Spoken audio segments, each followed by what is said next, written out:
ശ്രീ പിണറായി വിജയനുമായി സൗഹൃദ ബന്ധമുണ്ടായിട്ടുണ്ടോ? ഒരിക്കലും ഉണ്ടായിട്ടില്ല. ഒരു സൗഹാർദ്ദ പരിപാടി അങ്ങനെ ഒന്നുമില്ല. ഞങ്ങൾ തമ്മിൽ കണ്ടാൽ സംസാരിക്കാറില്ല, നമ്മൾ കണ്ടാൽ നമ്മൾ ചിരിക്കാറില്ല, ഒന്നുമില്ല. CPM എന്താ പ്രശ്നം? അതിന്റെ അർത്ഥം എന്താ?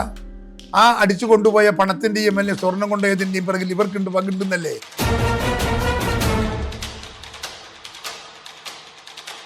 ഈ വരാൻ പോകുന്ന ഇലക്ഷൻ നമ്മൾ തമ്പിങ് മെജോറിറ്റിയിൽ നമ്മൾ കടന്നു വരും. നിങ്ങൾ നോയിക്കോ, കേരളത്തിന്റെ രാഷ്ട്രീയ ചരിത്രത്തിൽ ഇത്രയും ഭൂരിപക്ഷം കിട്ടിക്കൊണ്ട് ഒരു മന്ത്രിസഭ വരില്ല.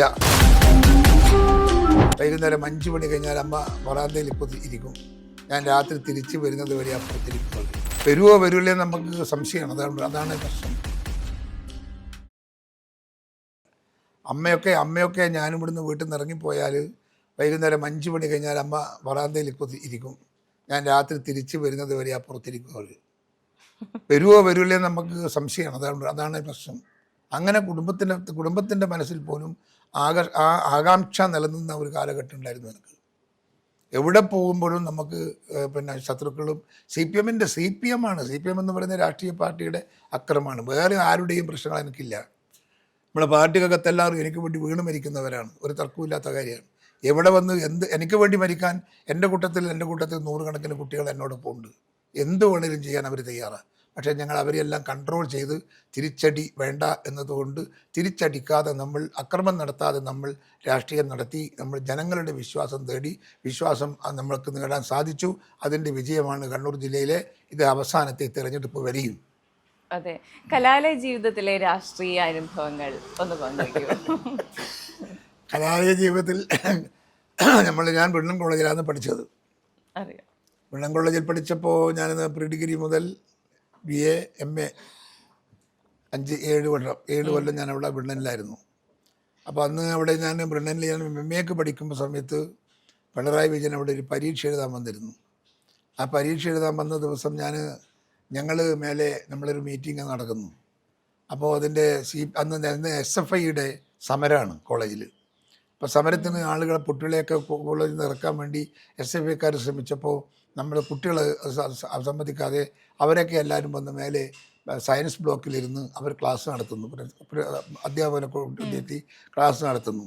അത് ബഹിഷ്കരിപ്പിക്കാൻ വേണ്ടി SFIക്കാർ വന്ന് ആ ക്ലബിനകത്ത് കയറി അവിടുന്ന് കുട്ടികൾ അവർ തമ്മിൽ സംഘർഷമായപ്പം കുട്ടികൾ സ്റ്റുഡൻസ് തമ്മിലാണ്. സ്റ്റുഡൻസ് SFIക്കാരെ അടിച്ച് താഴെ ഓടിച്ചപ്പോൾ പിണറായി വിജയൻ എക്സാമിനേഷൻ എഴുതാൻ അവിടെ വന്നിരുന്നു. ബ്രിണ്ണൻ കോളേജിൽ. അപ്പോൾ അദ്ദേഹത്തോട് അന്നത്തെ രാഘവൻ എന്ന് പറയുന്ന ഒരു അറ്റൻഡർ CPM കാരനാണ്.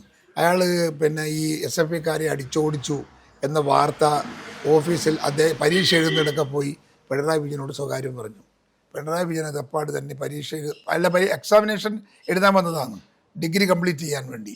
അപ്പോൾ ഇറങ്ങി പുറത്ത് വന്നു. പുള്ളി നടന്ന് ഇതിൻ്റെ മേലെ കയറി വന്നു.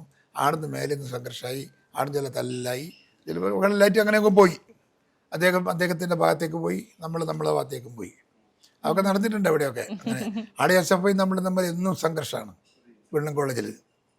അവിടെ CPMൻ്റെ ഒരു ലോക്കൽ ഏരിയയിലൊക്കെ CPM ആണ് അവിടെ. പെരളശ്ശേരി പല്ലയുടെ അണ്ടലൂറിൻ്റെ ആടെല്ലാം എല്ലാം കംപ്ലീറ്റ് CPMൻ്റെ ഒരു കൊട്ടത്തള്ളാകുന്നത്. പക്ഷെ അവിടെ കോളേജിനകത്ത് എന്തെങ്കിലും പ്രശ്നം വരുമ്പോൾ ബീഡി കമ്പനിക്കാരെന്ന് വീടിയുന്ന ആളുകൾ തൊഴിലാളികൾ കയറി വരും കോളേജിലേക്ക് കുട്ടികളെ അടിക്കാൻ. അങ്ങനെ 2-3 തവണ വന്നപ്പോൾ 2-3 തവണയും അവരും തമ്മിൽ ഇടിയുണ്ടായി, കല്ലെറിഞ്ഞെല്ലാം ഓടിച്ചെല്ലാം സംഭവങ്ങളുണ്ടായിട്ടുണ്ട്. സംഘർഷമായിരുന്നു ബ്രിണ്ണൻ കോളേജിലെ ജീവിതം. സംഘർഷം ഏത് സമയത്തും എന്തും സംഭവിക്കും എന്ന അവസ്ഥയിലായിരുന്നു. CPMൻ്റെ ഒരു ലോക്കൽ ഏരിയ. അവിടെ കോൺഗ്രസിന് വേണ്ടി അങ്ങനെ പടപുരത്താൻ പറ്റുന്ന ആളുകളൊന്നും പരിസരത്തൊന്നും ആരുമില്ല. അതുകൊണ്ട് ഇവർ ഒരുപാട് കുഴപ്പങ്ങൾ ഉണ്ടാക്കി അതിനെല്ലാം അതിജീവിച്ചാണ് അവിടെ KSUവിനെ നിലനിർത്തിക്കൊണ്ട് വന്നത് നമ്മളൊക്കെ. ഞാനവിടെ 7 കൊല്ലം ഞാനവിടെ ഒരുമിച്ച് വർക്ക് ചെയ്തതാണ്. 3-2, 5-2, 7 വർഷം ഞാൻ ബ്രിണ്ണൻ കോളേജിലായിരുന്നു. ആ 7 വർഷവും ബ്രിണ്ണൻ കോളേജിലെ നേതൃത്വം എനിക്കായിരുന്നു. ഞാനത് ഭംഗിയായി നിർവഹിച്ചിട്ടുണ്ട്. ആരുടെ മുമ്പിലും തലതാഴ്ത്തിയിട്ടില്ല. ഭംഗിയായി KSU അവിടെ ജയിച്ചിട്ടുണ്ട്. നമ്മളെ ജയിച്ചിട്ടുള്ളൂ, SFI ജയിച്ചിട്ടൊന്നുമില്ല അവിടെ ഒരിക്കലും. കോളേജ് യൂണിയൻ നമ്മൾ തന്നെ ജയിക്കും, നമ്മൾ തന്നെയാണ് അവിടെ ഭരിക്കാറ്. പക്ഷെ എന്നാൽ പോലും ഈ അക്രമത്തിൻ്റെ മുമ്പിൽ നമ്മൾക്ക് പിടിച്ചു നിൽക്കാൻ സാധിക്കാത്ത ഒരുപാട് സാഹചര്യങ്ങൾ ഉണ്ടായിട്ടുണ്ട്. ഒരു കാലഘട്ടത്തിൽ KSU ആയിരുന്നു കലാലയങ്ങൾ ഭരിച്ചിരുന്നത്. പക്ഷെ ഒരു കാലം കഴിഞ്ഞപ്പോഴേക്കും SFIയുടെ ഒരു അപ്രമാദിത്വം എല്ലാ കലാലയങ്ങളിലും ഉണ്ടായി വന്നു. ആ അപ്രമാദിത്യം ജനപിന്തുണയിലൂടെ ഉണ്ടാക്കിയതല്ല, ഭയപ്പാടിലൂടെ പിടിച്ചെടുത്തതാണ്. തീർച്ചയായും. മനസ്സിലായില്ലേ? അതെ. അല്ലാത്ത കുട്ടികൾക്ക് പോകാൻ, ചെറിയ കുട്ടികളല്ലേ, കുട്ടികൾക്ക് ഈ SFIയുടെ അക്രമത്തെ അതിജീവിക്കാൻ സാധിക്കില്ല. രക്ഷിതാക്കളും പറയും അപ്പം നീ കുഴപ്പത്തിലൊന്നും പോണ്ടവനെ അങ്ങനെ എന്ന് പറയുമ്പോൾ കുട്ടികളങ്ങനെ SFIക്ക് അനുകൂലമായി അങ്ങ് നിൽക്കേണ്ടി വരലാണ്. അതൊരു കമ്പൽസറി ആയിട്ട് അവർ ചെയ്യിപ്പിക്കുന്നതാണ്.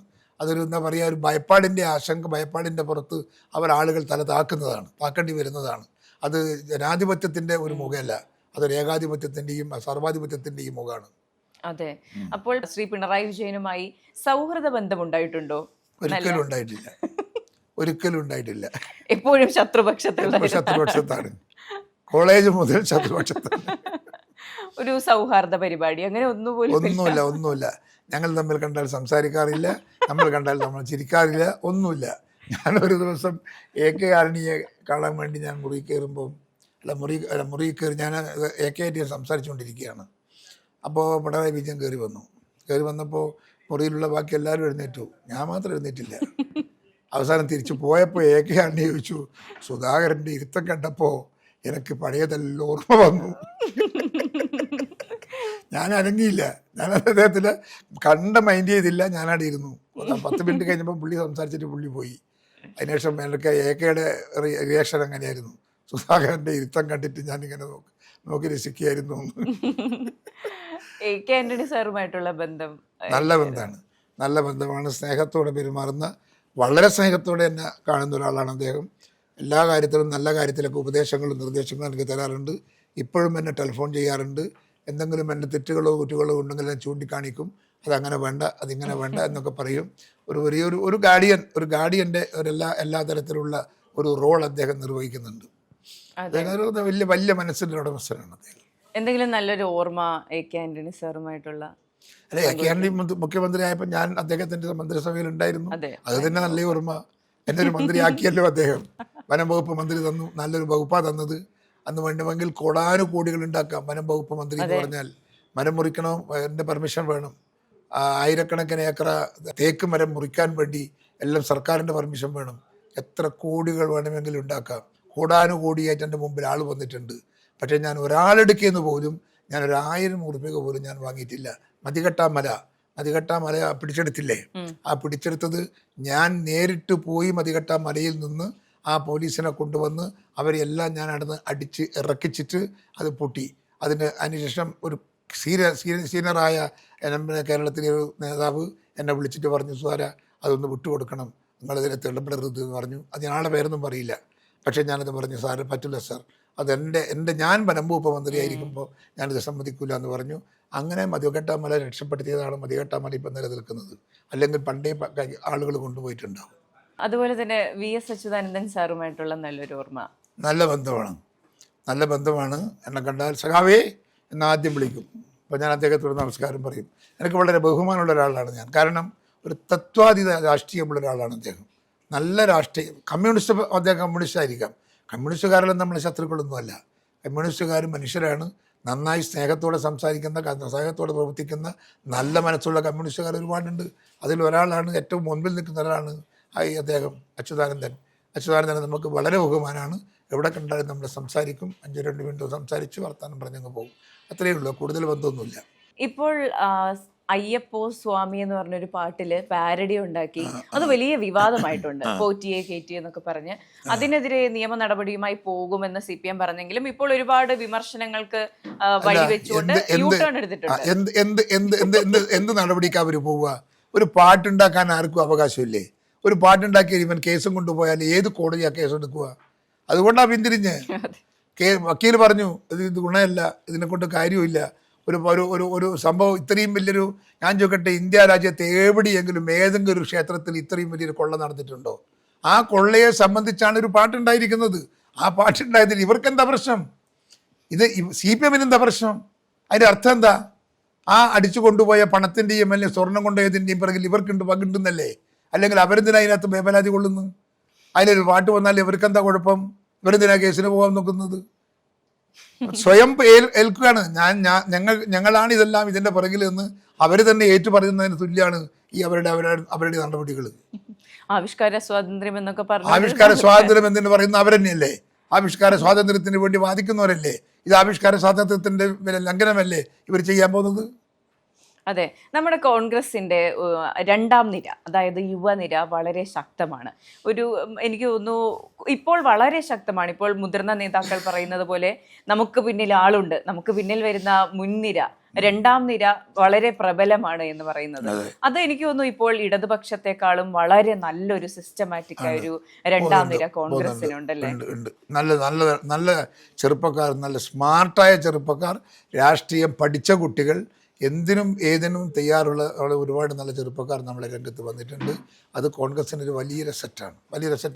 ഈ ഒരു റിവൈവലിന്റെ പറയിൽ അവരൊക്കെയാണ്. അവരുടെ ആ ഒരു പ്രവർത്തനവും കാര്യങ്ങളൊക്കെ ഉണ്ടല്ലോ, അതൊക്കെ ജനങ്ങളിൽ വലിയ ആവേശം ഉണ്ടാക്കുന്നുണ്ട്. ഇപ്പോൾ വരാൻ പോകുന്ന തെരഞ്ഞെടുപ്പിൻ്റെ അകത്ത് അതുകൊണ്ട് ഞങ്ങൾക്ക് വളരെ ശുഭപ്രതീക്ഷയാണ്. ഈ വരാൻ പോകുന്ന ഇലക്ഷൻ നമ്മൾ തമ്പിങ് മെജോറിറ്റിയിൽ നമ്മൾ കടന്നു വരും. തമ്പിങ് മെജോറിറ്റിയിൽ നിങ്ങൾ നോക്കിക്കോ, കേരളത്തിൻ്റെ രാഷ്ട്രീയ ചരിത്രത്തിൽ ഇത്രയും ഭൂരിപക്ഷം കിട്ടിക്കൊണ്ട് ഒരു മന്ത്രിസഭ വരില്ല. അതിനൊക്കെ മറികടന്നു പോകും നമ്മൾ എന്നുള്ളതാണ് എൻ്റെ വിശ്വാസവും എൻ്റെ ഒരു പ്രതീക്ഷയും. അതെ, ഒരു ചോദ്യം കൂടെ ചോദിച്ച് ഇത് അവസാനിപ്പിക്കുകയാണ്. ഈ രാഷ്ട്രീയത്തിലേക്ക് വന്നില്ലായിരുന്നുവെങ്കിൽ വേറെ എന്ത് മേഖലയിലായിരുന്നു? ഞാൻ ആർമി സെലക്ഷൻ പോയവനും ആർമി ഓഫീസർ സെലക്ഷൻ കിട്ടുന്നതാണ്. ഞാൻ ഒരിക്കലും ഈ രാഷ്ട്രീയക്കാരനാകാൻ വന്നതല്ല. NCCയിൽ ഞാൻ ഉണ്ടായിരുന്നു, അണ്ടർ ഓഫീസറായിരുന്നു. അതോടുകൂടി പിന്നെ എൻ്റെ കുടുംബം മൊത്തം പട്ടാളാണ്. എൻ്റെ 2 ബ്രദേഴ്സ്, എൻ്റെ ഒരു അളിയൻ, എൻ്റെ 5 എൻ്റെ പിന്നെ കസിൻ ബ്രദേഴ്സ് എല്ലാവരും ആർമിക്കാരാണ്. അതുകൊണ്ട് എനിക്ക് ആർമി പോകുകയെന്നുള്ളതായിരുന്നു എൻ്റെ ലക്ഷ്യം. അങ്ങനെ ഞാൻ ആർമിയിലേക്ക് പോകാൻ വേണ്ടിയുള്ള സെലക്ഷൻ വേണ്ടി എല്ലാ പ്രിപ്പറേഷനും ഇവിടെ ചെയ്തു. ഈ വീട്ടിൻ്റെ തെക്ക് ഭാഗത്ത് മൈതാനത്ത് ചെറിയൊരു കൊച്ചു മൈതാനമുണ്ട്. ആ മൈതാനത്ത് വെച്ചിട്ട് ഞാൻ ഫിസിക്കൽ ഫിറ്റ്നസ്സിന് വേണ്ടിയിട്ടുള്ള rope jumping, monkey roping, deep Dutch jumping, ഇതൊക്കെ ഞാൻ എക്സസൈസ് ചെയ്ത് ഫിറ്റ് ബോഡി ആക്കിയിട്ട് ഞാൻ അപ്പോൾ റൂർക്കിയിൽ പോയി. ആദ്യം ഫസ്റ്റ് എനിക്ക് കിട്ടിയത് റൂർക്കിയാണ്. റൂർക്കിൽ ചെന്നപ്പോൾ ഒരു ദിവസം കഴിഞ്ഞു, 2 ദിവസം കഴിഞ്ഞ് രാവിലെ 8 മണിക്ക് വിളിച്ചു, റോൾ ചെയ്തു, നമ്മളെ വിളിപ്പിച്ചു. നമ്മൾ ഒരാളുടെയും കുറിച്ച് കുറേ കാര്യങ്ങളൊക്കെ ചോദിച്ചു. അടുത്ത നെക്സ്റ്റ് ഡേ വീണ്ടും വിളിച്ചു. അന്ന് വൈകുന്നേരം നമ്മളെല്ലാം കുറേ ആളുകളെ ജയിച്ചു, തോറ്റു എന്നും പറഞ്ഞിട്ട് അവർ ലിസ്റ്റ് ഇറക്കി. ആദ്യം ഞാൻ നടന്ന് ഔട്ടായി ഫസ്റ്റ് റൂർക്കി. 2 സെക്കൻഡ് ഞാൻ വീണ്ടും അപേക്ഷ കൊടുത്തു, ജബൽപൂർ കിട്ടി. ജബൽപൂരിലും ഇതുപോലെ തന്നെ 2-ാം ദിവസം ഞാൻ പുറത്തായി. മൂന്നാം തവണ ഞാൻ കൊടുത്തു ബാംഗ്ലൂരിലാണ്. ബാംഗ്ലൂരിൽ എനിക്ക് സെലക്ഷൻ കിട്ടി. ആ സെലക്ഷൻ കിട്ടിയപ്പോൾ എനിക്ക് വന്നൊരു അബദ്ധം എന്താണെന്ന് ചോദിച്ചാൽ, നമ്മൾ ഈ നടാൽ എൻ്റെ ലോക്കൽ ഒരു ഓഫീസ് ഉണ്ടായിരുന്നു, പാർട്ടി ഓഫീസ്. അപ്പം അന്ന് ഈ ഇൻഡിക്കേറ്റും സിൻഡിക്കേറ്റുമാണ്. ഇന്ദിരാ കോൺഗ്രസും സംഘടനാ കോൺഗ്രസുമാണ്. ഞങ്ങളിന്ന് സംഘടനാ കോൺഗ്രസ്സാണ്. അപ്പോൾ സംഘടനാ കോൺഗ്രസിൻ്റെ കയ്യിലുള്ള ഒരു ഓഫീസ് ഉണ്ടായിരുന്നു. അത് ഈ ഉത്തരക്കല്ല് വരെ വെച്ച ഒരു കെട്ടിടമാണ്.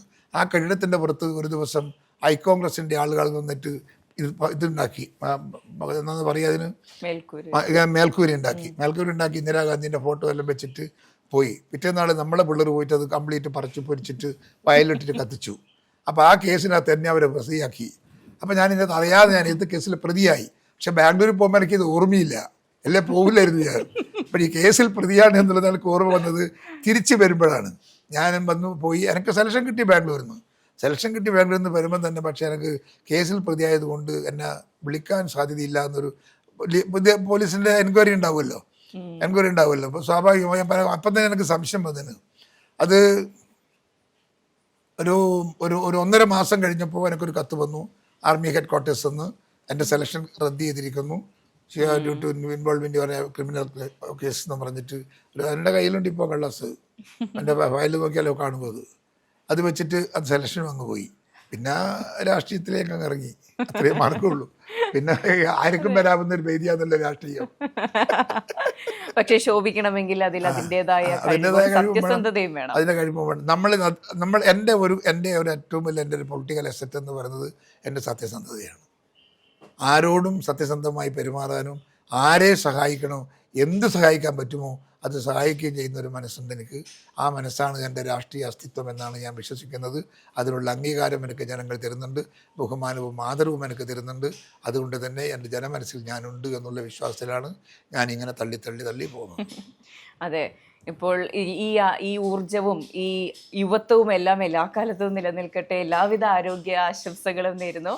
ഇത്രയും നേരം സമയം ചെലവഴിച്ചതിന് ഒരുപാട് നന്ദി. Thank you.